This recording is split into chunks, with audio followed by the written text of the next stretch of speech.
Hello my dear movie lovers, welcome to KBR movie review channel. మీకోసం ఒక అద్భుతమైన suspense thriller movies ని తీసుకొచ్చాను. అవేంటో తెలుసుకునే ముందు వీడియోని లైక్ చేసి సబ్స్క్రైబ్ చేసుకోండి. Thank you. ఈ మూవీ అనేది నిజ జీవిత ఘటన ఆధారంగా రూపొందిన మలయాళం మూవీ. నెరవేర్టే మే 23వ తేదీన థియేటర్లో రిలీజ్ అయింది.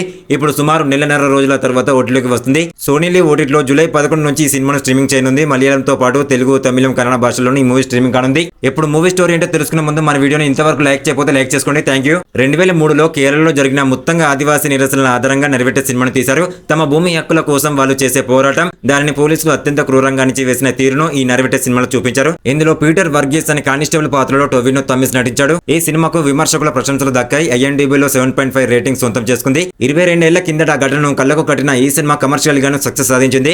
ఈ నేపథ్యంలో నెరవేర్టే OTT రిలీజ్ పై ఆసక్తి నెలకొంది. తెలుగులో కూడా ఈ మూవీ స్ట్రీమింగ్ కానుండడంతో మంచి రెస్పాన్స్ లభించింది మూవీకి. నెరవేర్టే మూవీ ఈ ఏడాది సంచలనం సృష్టించిన సినిమాల్లో ఒకటి. 10 కోట్ల బడ్జెట్ తో రూపొందిన ఈ సినిమాకు సుమారుగా బాక్సాఫీస్ దగ్గర 30 కోట్ల బడ్జెట్ రాబట్టింది. మన ఛానల్ ని ఎవరైనా కొత్తగా చూస్తున్నట్లయితే ప్లీజ్ ఒక లైక్ చేసి సబ్స్క్రైబ్ చేసుకోండి. Thank you.